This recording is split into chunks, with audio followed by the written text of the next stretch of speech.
Bana da oruç ve diğerleriyle ilgili bilgi sahibi olmak ya da bunlarla ilgili hastaların nasıl etkilendiği ile ilgili bazı sorular gelip duruyordu hastalarla. Bunu en azından bu şekilde anlatmak daha tatmin edici ve daha bilgilendirici olacak. Oruçla ilgili esas mesele insan vücudunun aç kalması, susuz kalması ve bunlara tepkileriyle ilgili.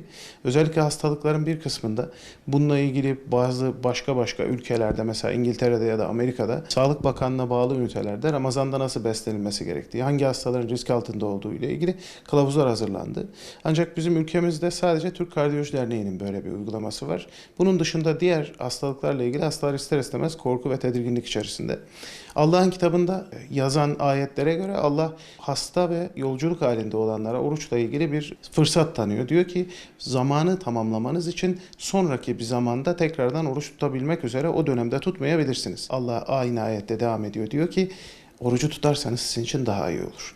Sistem gerçekten de böyle olduğunu göstermiş. Özellikle tehlikeli olsun ya da olmasın hastalıkların çok büyük bir kısmında orucun iyileştirici etkileri var. Mesela mide ve bağırsak sistemi hastalıklarında böyledir. İşte kanser, onkolojik hastalıklarda böyledir. Bunlarla ilgili verileri olan hastalıklarla ilgili birikim yaptığım için söylüyorum. Bazı kalp ve damar hastalıklarında böyledir. Bazı böbreğin tutan işte protein atılımına yol açan bazı romatizmal hastalıklarla böyledir.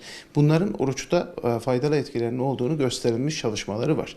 Peki bu çalışmalara rağmen hastalık halinde olan insanın oruç tutmasına engel olacak halleri var mı?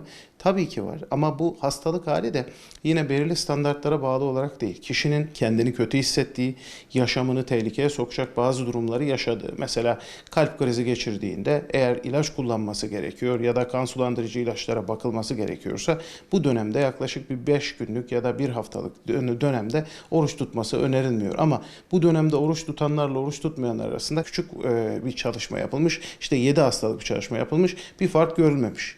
Ya da mesela tip 1 diyabetli hastalar risk altında görünüyor. Bunlarla ilgili susuzluk kalındığına dair, işte böbrekleriyle ilgili ya da başka durumlarla ilgili acil durumlarda komplikasyonlar olacağına dair bazı veriler var. Ama 24 hastalık bir çalışma yapılmış. Bunlar İngiliz verileri olarak söylüyorum. Bir bakmışlar ki ama fark görülmemiş komplikasyonlar bağlamında. O yüzden aslında bazı şeyler sanki varmış gibi görülmesi ayrı bir şey ama bu kuralları, bu sistemi kuran ve bunu yaratan, sistemi yaratan Allah'ın sistemi yaratıp da sistemden bağımsız olması ya da sistemden uzak olmasını bekleyemeyiz. Yani Allah eğer bu sistemi yarattı ve bununla ilgili organizasyonu kurduysa onun verdiği emir de bu durum lehinedir. Yani sistemi bilenin söylediği diyor ki oruç tutun. Hasta olsanız bile eğer size bununla ilgili fayda vereceğini bilmiyor olsa bu türlü bir şey söylememiş olur. Ayette geçen hüküm budur. Bu konuyla ilgili eğer oruç tutmak istiyorsa kronik hastalığı ne olursa olsun kişilerin doktor kontrollerini ve sıkı takiple yapılması,